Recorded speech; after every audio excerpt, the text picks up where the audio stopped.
العالمين الملك الحق المبين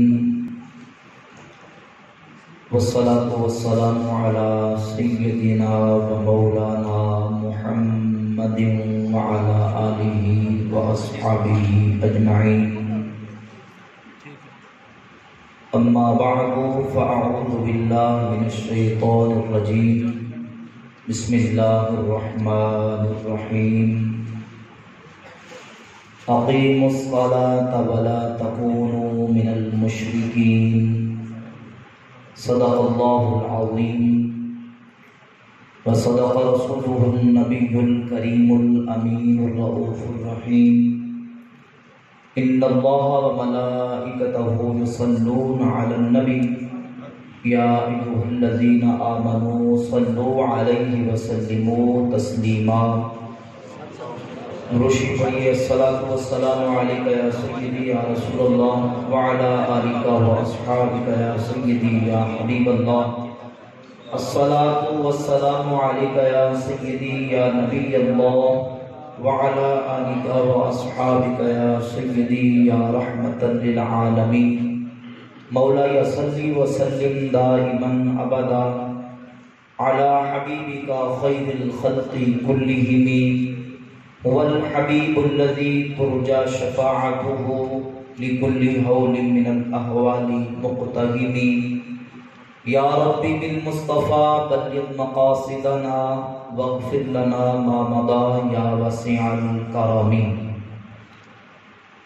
اللہ رب العالمین جل شانہ کی حمد و ثنا سرکار دو عالم نور مجسم شفیع معظم امام الانبیاء حبیب کبریا احمد مجتبی جناب حضرت محمد مصطفیٰ صلی اللہ تعالی علیہ وعلی آلہ واصحابہ وبارک وسلم کی بارگاہ اقدس میں درود و سلام کا ہدیہ پیش کرنے کے بعد معزز و محترم سامعین و حاضرین برادران اسلام بحمد تعالی آج کی یہ محفل پاک ماہانہ درس قرآن کے سلسلہ میں انعقاد پذیر ہے. اللہ رب العالمین جل شانہ کی بارگاہ اقدس میں دعا ہے اللہ کریم ہم سب کا آج کی اس درس قرآن کی محفل میں شرکت کرنا اپنی بارگاہ اقدس میں شرف قبولیت عطا فرمائے. اور جن احباب نے آج کی اس محفل پاک کا اہتمام کیا اللہ رب العالمین جل شانہ تمام دوست احباب کی کاوشوں کو اپنی بارگاہ اقدس میں قبول و منظور فرمائے. بحمد تعالیٰ سابقہ دروس میں اور بالخصوص پچھلے درس میں نماز کے حوالے سے ہم نے نماز کی اہمیت، نماز کے ضروری مسائل احکامات اور بالخصوص نماز پڑھنے کا سنت طریقہ احادیث طیبات کی روشنی میں بیان کرنے اور سننے کی سعادت حاصل کی تھی. انشاءاللہ تعالی سابقہ جو درس ہمارا ہوا تھا اسی کو مختصر اور جامع انداز میں چند چیزیں تمہیداً بیان کر کے آج کے انشاءاللہ جو بالخصوص مسئلہ ہے اس پر انشاءاللہ احادیث طیبات اور دلائل کی روشنی میں انشاءاللہ تعالی بیان کرنے کی بندہ نچیز سعادت حاصل کرے گا. آپ نے بڑی توجہ اور انہماک اور سمجھنے کے لیے سے آپ نے توجہ کر کے سننے کی کوشش کرنی ہے، سمجھنے کی کوشش کرنی ہے. سابقہ درس میں نے تمہیداً یہ بات بیان کی تھی کہ نماز کے جو مسائل اور نماز کا طریقہ ہے، نماز کے متعلقہ کچھ احکامات وہ ہیں جو پوری امت مسلمہ کے ہاں مسلمہ اور متفق علیہ، اور نماز سے متعلقہ کچھ مسائل ایسے ہیں جو مختلف فی ہیں، یعنی ان مسائل کے اندر اختلاف واقع ہوا. وہ اختلاف کیوں واقع ہوا، اختلاف کیوں آیا، اس کی ایک بنیادی وجہ یہ ہے کہ اس مسئلے سے متعلق آنے والی روایات اور احادیث مختلف ہو گئی. مسئلہ ایک، لیکن ایک مسئلے پر، ایک ہی عمل پر مختلف قسم کی متعدد روایات اور احادیث آ گئیں. جب ایک مسئلے پر مختلف احادیث آئیں، متعدد احادیث آ گئیں، تو ان میں ائمہ مجتہدین کا حدیث سے مسئلہ استنباط اور استخراج کرنے کا جو اپنا اصول اور ضابطہ ہے، اس اصول اور ضابطے کے مطابق انہوں نے ان متعلقہ احادیث سے مسائل کا استخراج کیا، مسائل نکالے. دیگر ائمہ مجتہدین اور وہ ائمہ جنہوں نے فروعی اور اجتہادی اختلافی مسائل میں اجتہاد کیا، انہوں نے اپنے اسلوب کے مطابق ان احادیث سے رزلٹ اور نتیجہ نکالا. ہم چونکہ فقہی اور اجتہادی مسائل میں امام اعظم امام ابو حنیفہ رحمۃ اللہ تعالی کے مقلد اور ان کے پیروکار ہیں، ان کے فالوور ہیں، اور اجتہادی اور اختلافی مسائل میں ہم ان کی جو ان کا نکالا ہوا نتیجہ اور فیصلہ ہے اس کے مطابق عمل کرتے ہیں. تو امام ابو حنیفہ کا ایسے مسئلے پر اور ایسے معاملے پر جہاں ایک مسئلے سے متعلقہ مختلف احادیث آ جائیں، ان کا اسلوب یہ ہے کہ وہ ایک مسئلے پر آنے والی جتنی احادیث اور روایات ہیں ان تمام روایات کو جمع کرتے ہیں، تمام صحابہ کے آثار کو جمع کرتے ہیں، پھر تابعین کے آثار اور ان کی آراء کو جمع کرتے ہیں، اور اس کے مطابق پھر اینڈ رزلٹ اور نتیجہ نکال کے بیان فرماتے ہیں. تھوڑی سی آواز کر، پہلے آواز شروع میں صحیح، تھوڑی سی کرتے ہیں، زور ذرا تعمل کریں. اب امام ابو حنیفہ کا اسلوب یہ ہے کہ وہ نتیجہ نکالتے ہیں تمام روایات. اس میں نے چند مثالیں دی تھی، میں مختصر کر کے وہ مثالیں دے کے انشاءاللہ آج کا مسئلہ جو رہتا ہے اس پر گفتگو کروں گا. مثلا ہم نماز پڑھتے ہیں، جب ہم نماز پڑھتے ہیں تو نماز کے شروع میں ہم نماز کا آغاز اللہ اکبر کہہ کے اپنے ہاتھوں کو اٹھا کر کرتے ہیں. اب تکبیر تحریمہ کے وقت اپنے ہاتھوں کو اٹھانا، اس کو کہتے ہیں نماز میں ہاتھوں کو اٹھانے کی کیفیت. سوال یہ پیدا ہوتا ہے کہ نبی پاک صلی اللہ علیہ وآلہ وسلم نے نماز میں جب اپنے ہاتھوں کو اٹھایا تو حضور نے نماز میں اپنے ہاتھوں کو کس طرح اٹھایا، ہاتھ کہاں تک اٹھائے، کس طرح اٹھائے، ہاتھوں کی کیفیت کیا تھی. تو ہاتھوں کو اٹھانے کے بارے میں جب ہم کتب احادیث سے احادیث کو دیکھتے ہیں تو ہاتھوں کو اٹھانے کے حوالے سے ہمارے پاس 8 احادیث آتی ہیں. کتنی احادیث؟ 8. بس تھوڑی تھوڑی کر کے مختصر میں نے مسئلہ آگے لے جانا ہے. 8 احادیث آتی ہیں. اب سوال یہ کہ ان 8 حدیث میں سے کس حدیث کو چھوڑا جائے، کس پر عمل کیا جائے، اور حدیث پر عمل کرنے کا طریقہ کیا ہوگا. ہمارے امام ابو حنیفہ رحمۃ اللہ تعالی علیہ وہ کہتے ہیں ساری حدیث کو لے لو اور لے کے ان میں مطابقت کر لو اور اس طرح عمل کرو تاکہ کوئی حدیث بھی چھوٹنے نہ پائے بلکہ ساری حدیثوں کے مطابق عمل ہو جائے. مثلا نمبر 1،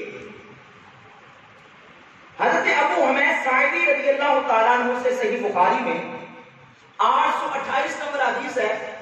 وہ فرماتے ہیں کہ رسول اللہ صلی اللہ علیہ وآلہ وسلم نے نماز میں اپنے ہاتھوں کو اٹھایا تو جو کریں جعل یدیہ حذاء منکبیہ، حضور نے اپنے ہاتھوں کو اپنے کندھوں کے برابر اٹھایا.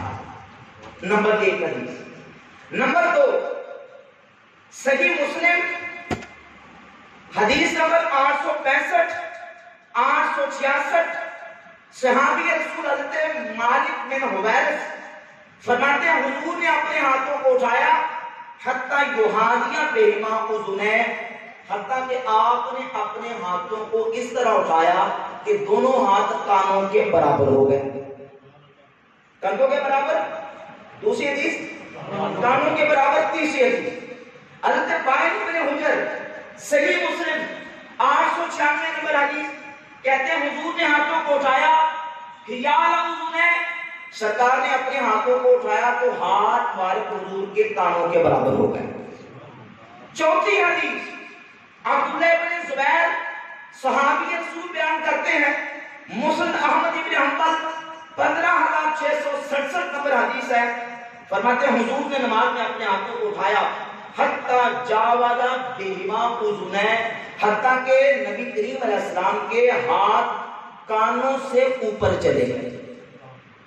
کتنی حدیثیں ہو گئی؟ 4 حدیثیں مختصر انداز میں بیان کر کے نتیجہ شراب کے سامنے پیش کرنا ہے.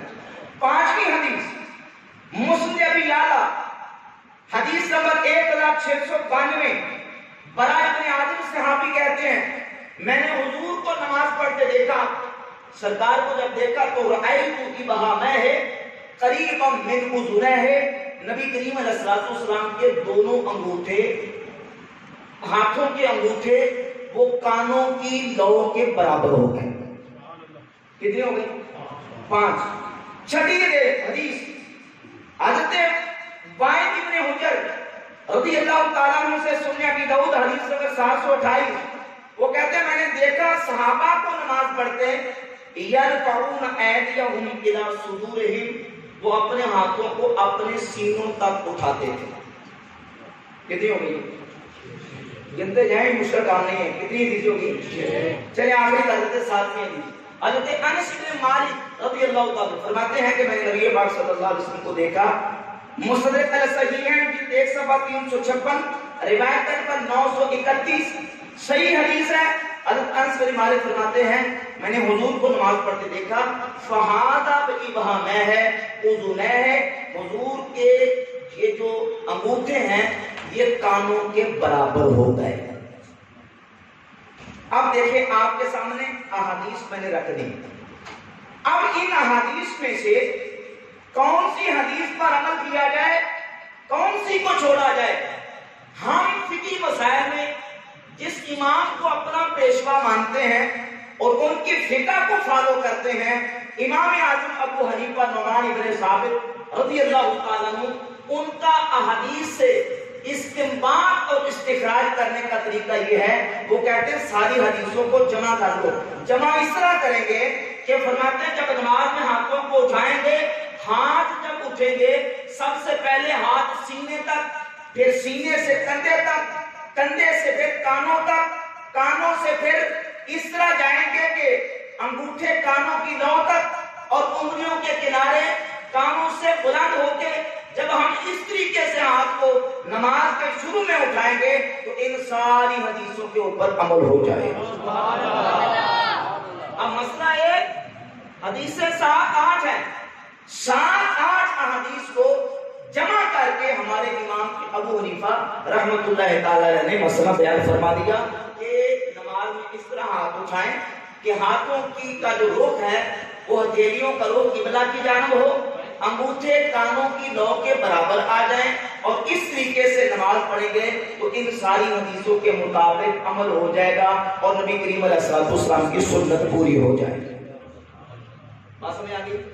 اب ہم ہاتھ اٹھا کے ہاتھوں کو اٹھانے کے بعد کیا کرتے ہیں ہاتھوں کو اٹھانے کے بعد ہاتھوں کو رکھتے ہیں. اگلا مسئلہ یہ ہے کہ جب ہم ہاتھوں کو رکھیں گے تو ہاتھوں کو ہم نے کہاں رکھنا. اب یہ جو ہاتھ اٹھائے ہیں یہ کہاں کہاں اٹھانے یہ مسئلہ چلا آگے آئے گا کہ ہاتھ کہاں کہاں اٹھائے جائیں اور کہاں نہیں اٹھانا. ہاتھوں کو اٹھانے کے بعد نماز میں اپنے ہاتھوں کو رکھنا ہے. سوال یہ پیدا ہوتا ہے کہ ہاتھوں کو کس طرح رکھنا ہے اور ہاتھوں کو رکھنے کے بارے میں ہمارے پاس کتنی احادیث آتی ہیں اور ان احادیث پر عمل کرنے کا طریقہ کیا ہوگا اور ایسا طریقہ ہو جیسے ساری حدیثوں پر عمل ہو جائے.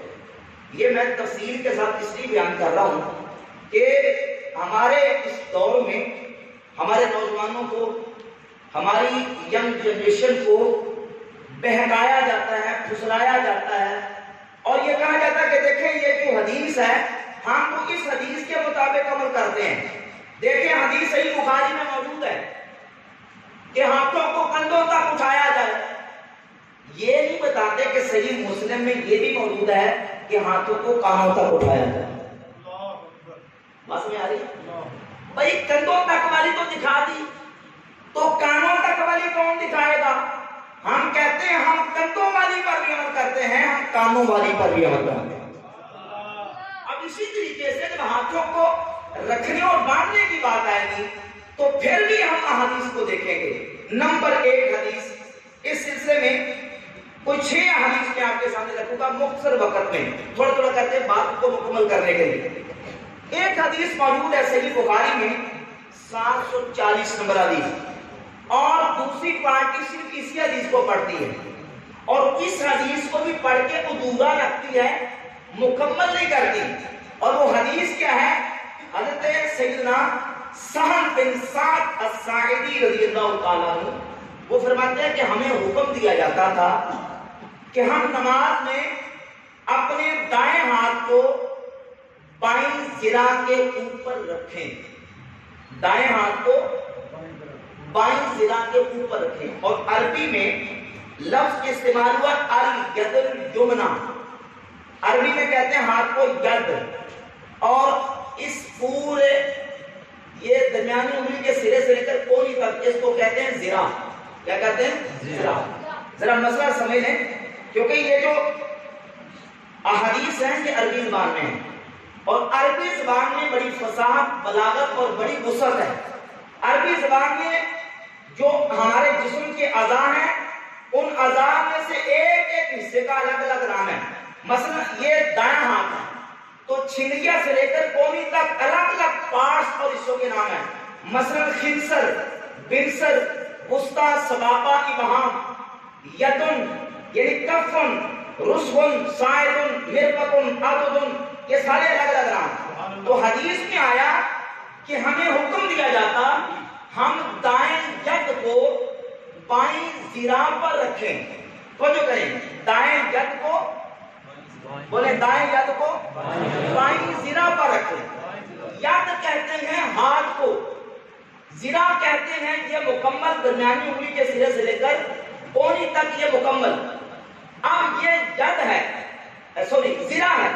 سوال یہ ہے کہ دائیں ید کو بائیں ذرا پر رکھیں. کہاں رکھیں؟ کس پوائنٹ پر رکھیں؟ اس کا پوائنٹ کون سا ہے؟ اس حدیث میں اس کی تفصیل موجود نہیں ہے. جب ہم دائیں ہاتھ کو یہاں رکھیں گے تو تب بھی ذرا کے اوپر ہے، یہاں رکھیں گے تو تب بھی ذرا کے اوپر ہے، یہاں رکھیں گے تب بھی ذرا کے اوپر، یہاں رکھیں تب بھی ذرا کے اوپر ہے. اگر کوئی بندہ یہاں رکھ کے نماز پڑھتا ہے ایسے کر کے تو دایاں ہاتھ بائیں ذرا کے اوپر ہے. لیکن دوسری حدیث ہمیں لینی پڑے گی اور شارحین حدیث نے محدثین نے لکھ دیا کہ اس حدیث میں ابہام ہے، اجمال ہے، یعنی تفصیل نہیں ہے. وہ جو پوائنٹ ہے وہ اس میں کلیئر نہیں کیا گیا. اس کے لیے ہمیں دوسری احادیث کا سہارا لینا پڑے گا. تو صحیح بخاری ہی سے ایک اور موقوف روایت اور حدیث اصل حضرت مولا علی رضی اللہ تعالیٰ عنہ اس سلسلے میں ہماری رہنمائی کرتا ہے. مولا علی متشرف خدا رضی اللہ تعالیٰ عنہ جب نماز پڑھتے صحیح بخاری میں 1198 نمبر حدیث ہے، 1198 نمبر حدیث سے اوپر مولا علی کا اثر موجود ہے کہ جب سیدنا مولا علی نماز پڑھتے وعدہ علی رضی اللہ تعالیٰ عنہ کفہ علی رسخ الایسر، تو سیدنا مولا علی اپنا دایاں ہاتھ اپنے بائیں گتے پر یعنی اس گھٹ پر رکھا کرتے تھے. دایاں ہاتھ اپنے بائیں گتے پر، اس کو گٹا کہتے ہیں، جس کو ہم پنجابی میں گھٹ کہتے ہیں، اردو میں اس کو گٹا کہتے ہیں. دایاں ہاتھ کو بائیں، مولا علی دائیں ہاتھ کو بائیں گٹے پر رکھتے. اور اس سے اگلی حدیث سیدنا بائیں ابن حجر سے جو غیر مقلدین زمانہ رفع یدین کے باب میں حدیث پیش کرتے ہیں، صحیح مسلم کی 896 نمبر حدیث حضرت بائیں ابن حجر رضی اللہ تعالیٰ عنہ فرماتے ہیں میں نے حضور کو نماز پڑھتے دیکھا وضع یدہ الیمنی علی الیسری کہ اللہ کے نبی صلی اللہ علیہ وسلم نے اپنا دایاں ہاتھ بائیں ہاتھ کے اوپر رکھا.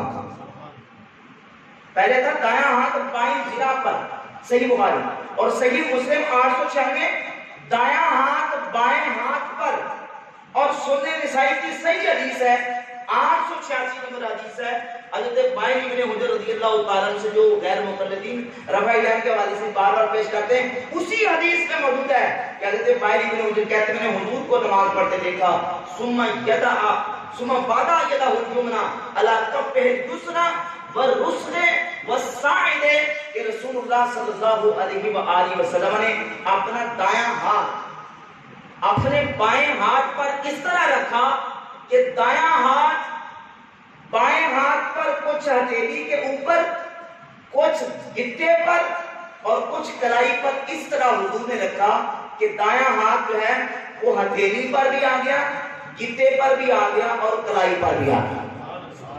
اب وہ دایاں ہاتھ بائیں زرہ پر، اس حدیث نے سنن نسائی کی 886 نمبر حدیث نے بتا دیا کہ وہ جو زرہ ہے، زرہ کا پوائنٹ کون سا ہے، زرہ کا محل اور موقع اور جگہ کون سی ہے، اور وہ یہ ہے کہ حضور نے اپنا دایاں ہاتھ اس طریقے سے رکھا. سبحان اللہ.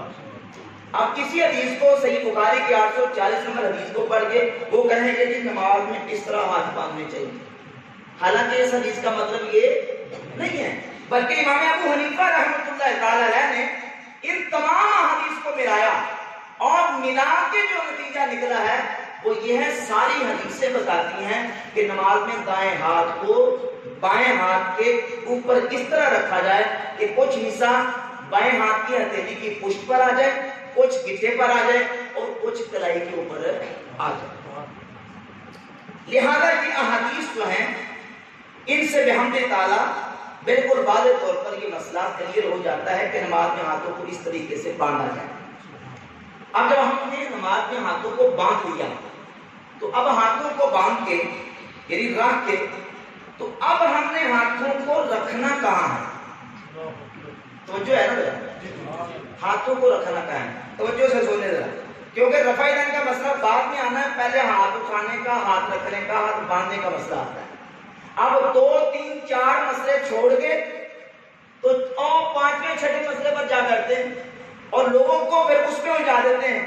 تو مسئلہ یہ سمجھے کہ ہاتھوں کو رکھنا کہاں ہے، تو سن لیں صحیح بخاری، صحیح مسلم، جامع ترمذی، سنن نسائی، سنن ابی داؤد، سنن ابن ماجہ، حدیث کی ان 6 کتابوں میں متصل سند کے ساتھ نماز میں ہاتھوں کو رکھنے کا جو طریقہ بیان کیا گیا ہے وہ متصل سند کے ساتھ ایک ہی طریقہ ہے، مولا علی سے اور حضرت ابو ہریرہ سے مرفوع متصل احادیث ہیں کہ رسول اللہ صلی اللہ علیہ وسلم کی سنت یہ ہے کہ دونوں ہاتھوں کو، دائیں ہاتھ کو بائیں ہاتھ کے اوپر ناف کے نیچے رکھا جائے. سنن ابی داؤد میں اور سنن ابی داؤد میں 758 اور 756 نمبر 756 نمبر مولا علی مطلع شریف خدا کرم اللہ تعالی وجہ کریم سے حدیث ہے، فرماتے ہیں السنۃ وضع الکف علی الکف فی الصلاۃ تحت السرہ، سنت یہ ہے کہ دائیں ہاتھ کو بائیں ہاتھ کے اوپر ناف کے نیچے رکھا جائے. اور حضرت ابو ہریرہ بھی کہتے ہیں کہ افضل الاکف علی الاکف فی الصلاۃ تحت السرہ، سنن ابی داؤد 758 نمبر حدیث ہے کہ فرماتے ہیں کہ دائیں ہاتھ کو بائیں ہاتھ سے اس طریقے سے پکڑا جائے کہ ناف کے نیچے رکھا جائے. یہ حضور کی سنت ہے. تو ان احادیث طیبات سے بحمد تعالیٰ یہ مسئلہ واضح ہو گیا. اب جب یہ مسئلہ واضح ہوا کہ نماز میں ہاتھوں کو اس کیفیت سے اٹھانا ہے، اس طرح ہاتھ کو دائیں ہاتھ پر دائیں ہاتھ کو بائیں ہاتھ پر اس طرح رکھنا ہے کہ کچھ حصہ ہتھیلی پر، کچھ گٹے پر اور کچھ کلائی پر آ جائے، اور ناف کے نیچے دونوں ہاتھوں کو باندھ لینا ہے. نماز کے شروع میں ہاتھوں کو اٹھایا جائے. اب جو اہم ترین مسئلہ اور آج کے موضوع کے حوالے سے اس پر انشاءاللہ میں تفصیلاً بات کروں گا، اس کو آپ نے چند تمہیدی جو مقدمات ہیں ان کو سمجھنے کے بعد ذہن نشین کرنا ہے. وہ یہ ہے کہ بنیادی طور پر یہ سمجھیں کہ جب بھی کوئی مسئلہ پیش آتا ہے تو اس کا حل قرآن مجید فرقان حمید سے کیا جاتا ہے. اگر اس مسئلے کا حل قرآن سے نہ ملے تو پھر اس مسئلے کا حل سنت سے یعنی احادیث سے تلاش کیا جاتا ہے. قرآن مجید فرقان حمید الحمد سے لے کر بناس تک مکمل قرآن 2 گتوں کے اندر جو ہمارے پاس اس وقت مسلمانوں کے پاس موجود ہے، مکمل قرآن ہمارے پاس موجود ہے. نہ کوئی قرآن کی آیتیں باہر رہ گئی ہیں اور نہ کوئی باہر سے آیتیں اس کے اندر اپنی طرف سے داخل کر دی گئی ہیں. جو قرآن موجود ہے سارے کا سارا ہے، نہ اس میں کوئی چیز زیادہ ہے اور نہ کوئی چیز کم ہے. تو جو ہے نا، یہ ہے ہمارا دعویٰ قرآن کے بارے میں. لیکن قرآن مجید کے بعد کسی بھی دنیا کی حدیث کی کتاب کے بارے میں یہ کلیم نہیں کیا جا سکتا، یہ دعویٰ نہیں کیا جا سکتا کہ حضور کی جتنی احادیث ہیں وہ ساری کی ساری مثلا ساری حدیثیں اس کتاب کے اندر آ گئی ہیں. یہ کسی کتاب کے بارے میں دعویٰ نہیں کیا جا سکتا کہ جتنی حدیثیں ہیں وہ ساری اسی میں آ گئی ہیں، اور جو اس میں ہے وہ حدیث ہے، جو اس میں نہیں ہے وہ حدیث نہیں ہے. قرآن کے بارے میں تو ہمارا عقیدہ موجود ہے کہ جو آیتیں قرآن کی ہیں وہ قرآن میں آ گئی، اور جو باہر رہ گئی وہ قرآن نہیں. قرآن کہتے ہیں القرآن الکتاب المنزل علی الرسول المکتوب فی المصاحف المنقول عنہ نقلا متواترا بلا شبہۃ. یہ وہ کتاب ہے جو رسول اللہ صلی اللہ علیہ وآلہ وسلم کی ذات اقدس پر نازل ہوئی اور مصاحف میں لکھ دی گئی اور نبی کریم صلی اللہ علیہ وآلہ وسلم سے متواتر منقول ہوتی آ رہی ہے. یہ قرآن کی شان ہے. لیکن دنیا میں جتنی حدیث کی کتابیں ہیں، کسی بھی حدیث کی کتاب کے بارے میں یہ دعویٰ نہیں کیا جا سکتا. نہ صحیح بخاری، نہ صحیح مسلم، نہ جامع ترمذی، نہ سنن ابی داؤد، نہ سنن ابن ماجہ، نہ مسند احمد ابن حنبل، نہ مصنف ابن ابی شیبہ، نہ مصنف عبد الرزاق، نہ سنن کبری بیہقی، نہ موطا امام مالک، نہ طحاوی، نہ کوئی بھی کتاب، بلکہ نبی پاک صلی اللہ علیہ وآلہ وسلم کی احادیث طیبات جو ہیں وہ مختلف کتابوں میں ائمہ محدثین نے جمع کی ہیں. اور ہم نے دیکھنا ہوتا ہے کہ ایک مسئلے سے متعلقہ احادیث جو ہیں وہ کہاں کہاں موجود ہیں. جہاں جہاں ایک مسئلے سے متعلقہ احادیث موجود ہیں ان احادیث کو جمع کیا جائے گا اور جمع کر کے دیکھا جائے گا کہ اس مسئلے کا فیصلہ تمام احادیث طیبات کے مطابق کیا نکلتا ہے. لیکن ایک گروہ وہ ہے، ایک پارٹی وہ ہے، اور عام لوگوں کے ذہنوں میں یہ بات ایسی مفت کی دھکے شہی سے سینہ زوری سے وہ ڈال دیتے ہیں، نہیں جی حدیث جو ہے وہ صحیح ستہ میں ہونی چاہیے. کس میں جی؟ پھر کچھ لوگ اس سے بھی آگے بڑھ جاتے ہیں، وہ کہتے ہیں نہیں جی حدیث بخاری شریف میں ہونی چاہیے یا مسلم شریف میں ہونی چاہیے. حالانکہ رسول اللہ صلی اللہ علیہ وآلہ وسلم کی جو حدیث ہے وہ جس بھی سکہ امام محدث نے اپنی کتاب میں صحیح سند کے ساتھ لکھی ہے، وہ حدیث جس بھی کتاب میں ہے امتی کا کام ہے حضور کے اس عمل اور حضور کے فرمان کو دل و جان سے مانے. یہ اپنی طرف سے کیٹیگری، اپنی طرف سے تقسیم، اپنی طرف سے سینہ زوری اور تحفظ سے کام لیتے ہیں، جبکہ کسی امام محدث اور کسی فقیہ کا یہ فیصلہ اور نہ کسی نے اس کو قبول کیا اس تقسیم کو. حدیث کہاں ہوگی؟ سکہ امام محدث نے دی ہوگی، ہم اس کو دیکھیں گے حدیث صحیح ہے تو اس کو اس کے مطابق احادیث کو ملا کے اس پر عمل کی کوشش کی جائے. توجہ کریں گے توجہ کے ساتھ. اب یہ سمجھیں، اب کئی لوگ ایسے ہیں کہ جو ماننے کے لیے تیاری نہیں ہوتے، نہیں کہتے حدیث جو ہے وہ جی بخاری شریف سے دکھائیں، مسلم شریف سے دکھائیں. حالانکہ ایسے نہیں ہے، بلکہ توجہ کریں، بلکہ کئی ایسے عمل صحیح بخاری مسلم میں موجود ہیں ان کو سنت قرار نہیں دیا جاتا، بلکہ کیا کیا جاتا ہے دیگر دیگر احادیث کو دیکھا جاتا ہے. مثلا مثال ہوتی ہے سمجھانے کے لیے، اور میں مثال اپنی طرف سے نہیں دے رہا. مثال یہ ہمارے پاس مسلم شریف پڑھی ہے، بخاری شریف پڑھی ہے.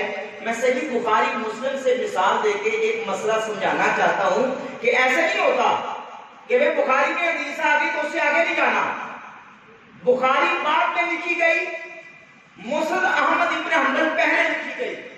بخاری بعد میں ترتیب پائی، موطا امام مالک پہلے لکھی گئی. بخاری بعد میں لکھی گئی، مصنف ابن ابی شیبہ پہلے لکھی گئی. تو یہ کیا ہو گیا کہ پہلی محدثین اور اماموں کی حدیثیں اور کتابیں وہ کالعدم اور ان کو بالکل ریجیکٹ کر دیا جائے، اور بعد والی کتابوں میں اگر حدیث نہیں ہے تو کہیں کہ نہ وہ حدیث ہی نہیں ہے. تو یہ گویا کہ ایک انکار حدیث ہے. یہ تو حضور کی حدیثوں کو ریجیکٹ اور ناقابل قبول قرار دینے کی سازش ہے.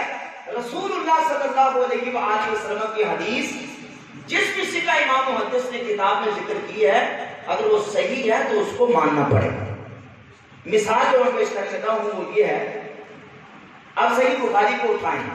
مثال میں نے پہلے عرض کیا کہ ہوتی ہے سمجھانے کے لیے کہ تاکہ ذہن میں آسانی کے ساتھ مسئلہ بیٹھ جائے. صحیح بخاری اٹھائیں، حدیث نمبر 224، 25، 226 اور 2471. یہ 4 احادیث صحیح بخاری میں موجود ہے 2 صحابہ سے. حضرت ابو موسیٰ اشعری، بابا یہ تھوڑا دور ہے، یہ نا گلے میں پڑتی ہے، پکا چل رہا ہے نا وہ پڑتی گلے میں تو گلا خراب ہوتا ہے. تو حضرت ابو موسیٰ اشعری اور حضرت سیدنا حذیفہ رضی اللہ تعالیٰ عنہ، 2 صحابہ سے صحیح بخاری میں 4 احادیث موجود ہیں. 224، 25، 26 اور نمبر 4 2471 نمبر حدیث ہے. اور 224، 25، 26 کے اوپر امام بخاری رحمۃ اللہ علیہ نے عنوان قائم کیا، باب قائم کیا، اور باب کا نام ہے باب البول قائما و قاعدا. باب البول قائما و قاعدا، کھڑے ہو کے اور بیٹھ کے پیشاب کرنے کا بیان. تو جو ہے نا اس طرح کے سمجھنے والے مسئلے بھی سمجھنے کی کوشش کیا کریں.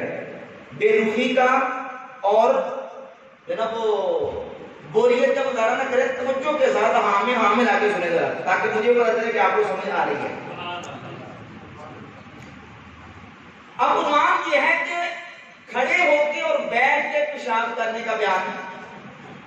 ہونا تو یہ چاہیے کہ اس باب کے تحت 2 قسم کی احادیث آئیں جن میں کھڑے ہو کے پیشاب کرنے کا بیان بھی ہو اور جن میں بیٹھ کے پیشاب کرنے کا بیان بھی ہو. کیونکہ عنوان کیا ہے، اوپر ٹائٹل یہ ہے، عنوان کیا ہے. لیکن امام بخاری اس ٹائٹل اور عنوان اور باب کے تحت 3 حدیثیں لے کے آئے، 224، 25، 26. اور تینوں حدیثیں یہ لے کے آئے کہ قام رسول اللہ صلی اللہ علیہ وسلم، کہ رسول اللہ صلی اللہ علیہ وآلہ وسلم نے کھڑے ہو کے پیشاب فرمایا. 224، 225، 226 اور 2471. چاروں حدیثوں میں یہی بیان ہے کہ حضور نے کھڑے ہو کے پیشاب فرمایا، کھڑے ہو کے پیشاب فرمایا، کھڑے ہو کے پیشاب فرمایا. چاروں حدیثوں میں ذکر موجود ہے. اب بات کا تقاضا یہ ہے کہ بیٹھ کے پیشاب کرنے کا بیان بھی تو ہوگا، لیکن نہیں. وجہ کیا، کیوں نہیں لیتے ہیں امام بخاری رحمۃ اللہ علیہ؟ اس کی چند وجوہات ہو سکتی ہیں. ایک وجہ تو یہ ہو سکتی ہے کہ امام بخاری رحمۃ اللہ علیہ کے پاس بیٹھ کے پیشاب کرنے کی حدیث ہی نہ ہو. ممکن ہے، ناممکن تو نہیں ہے نا، ہو ہی نہ، ہو سکتا ہے ان کے پاس ہو ہی نہ حدیث بیٹھ کے پیشاب کرنے کی. دوسری وجہ یہ بھی ہو سکتی ہے کہ ان کے پاس حدیث تو ہو لیکن وہ اس حدیث کو صحیح نہ سمجھتے ہوں. بات میں آ رہی ہے نا؟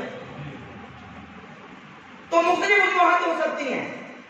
مختصر یہ کہ امام بخاری اس کتاب میں پوری صحیح بخاری میں اور امام مسلم پوری صحیح مسلم میں بیٹھ کے پیشاب کرنے کی ایک بھی حدیث ذکر نہیں کرتے، نہ بخاری میں نہ مسلم میں. تو اب کیا یہ کہنا شروع کر دیا جائے کہ کھڑے ہو کے پیشاب کرنا سنت ہے؟ نہیں، بات سمجھ آ رہی ہوگی؟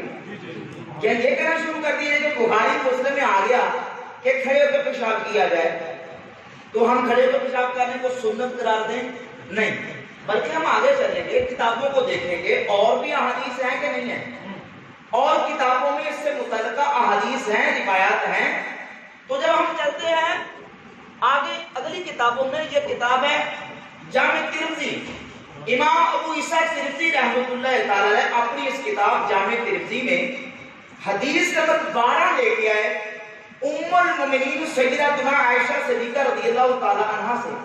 اما عائشہ تو صدیقہ فرماتی ہیں کہ من حدثکم ان النبی صلی اللہ علیہ وسلم کان یبول قائما فلا تصدقوه، جو تمہیں یہ کہے کہ رسول اللہ صلی اللہ علیہ وسلم کھڑے ہو کے پیشاب فرماتے تھے، فلا تصدقوه، اس کی تصدیق نہ کرو۔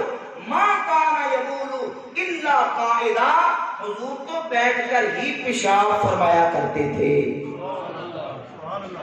اب 4 حدیثیں صحیح بخاری میں، چاروں کھڑی ہو کے پیشاب کرنے کی، نہ بیٹھ کے پیشاب کرنے کی صحیح بخاری میں ہے، نہ صحیح مسلم میں ہے، تو کیا ہم کھڑے ہو کے پیشاب کرنے کی حدیث کو سنت قرار دیں اور کہیں کہ اسلام کا طریقہ یہی ہے اور اسلام کے آداب و طریقوں میں سے یہی طریقہ ہے کہ کھڑے ہو کے پیشاب کرنا سنت قرار دیا جائے؟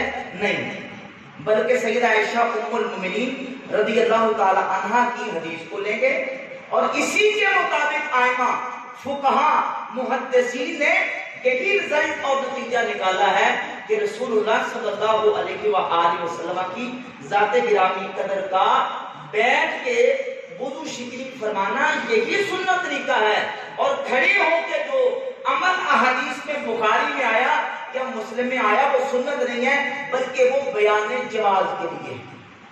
وہ کس کے لیے؟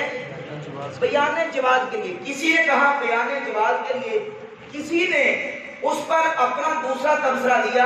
یہ کتاب ہے امام محدث ابو عوانہ المتوفہ 316 ہجری کی مسند ابی عوانہ جلد نمبر 1 صفحہ نمبر 140، مطبوعہ دار الکتب العلمیہ بیروت لبنان، حدیث کا نمبر 377 377۔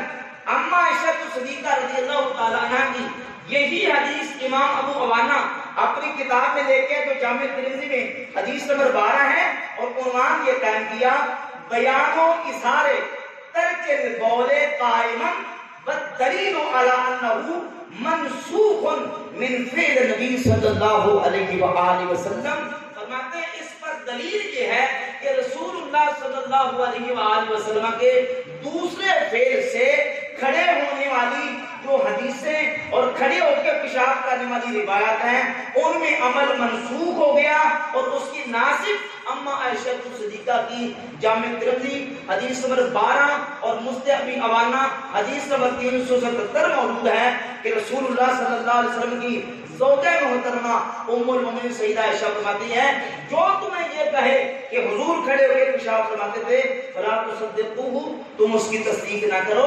ما کان یقول الا قاعدا، حضور تو بیٹھ کے ہی پیشاب فرمایا کرتے تھے۔ بس میں یہ ایک مثال ہے، ایک مثال